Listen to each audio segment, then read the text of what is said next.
So a couple of weeks ago, I got this hive tool, J tool it's called, because there's a J on the bottom. There's a hook, J hook.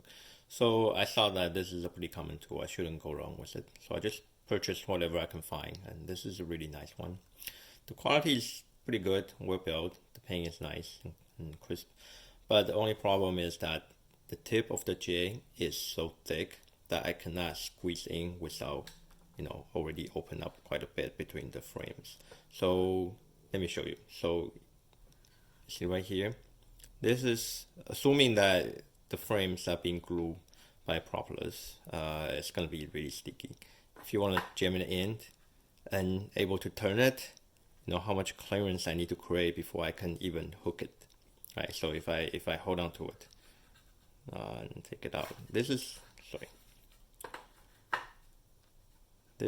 more than this is sorry guys. This is gonna be more than 1/4 inch of clearance before I am able to get my hook in there and start turning. So especially the first frame you're trying to pull it out, you're not gonna find more than 1/4 inch space in there. So I want to modify it a little bit so it will fit nicely and able to hook it up.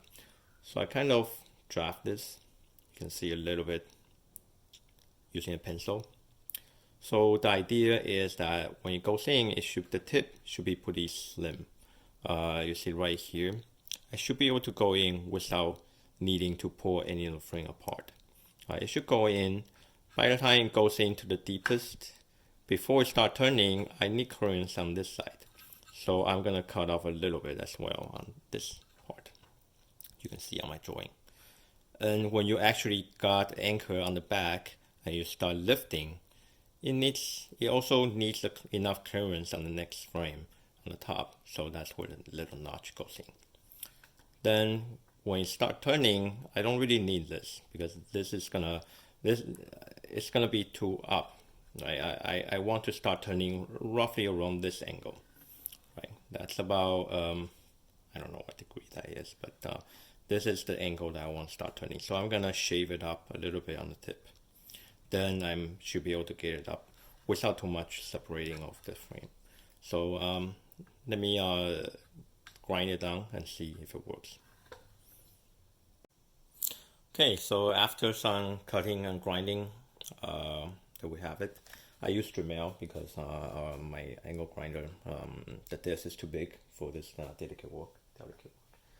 Let's see how it turns out.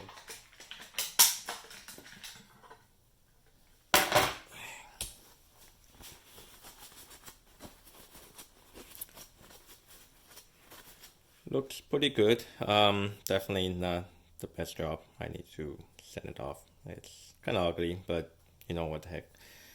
As long as it works, it's it's not an expensive item. So let's try it again, shall we? Goes right in. A little bit separating here. It's not too bad. Then I should be able to lift up. So let's see, the lift off is right here, and the space I'm getting is roughly this much. I want to improve that a little bit more. Let's see.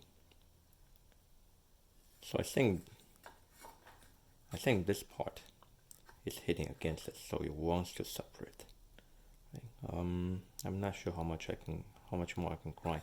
Oh, another part is right here. I can grind down this a little bit.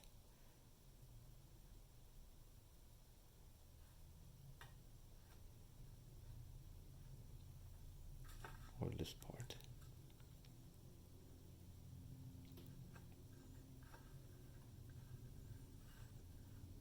Yeah, I think this is the part I want to grind down a little bit. Okay, let's get to work. Okay, here's the result.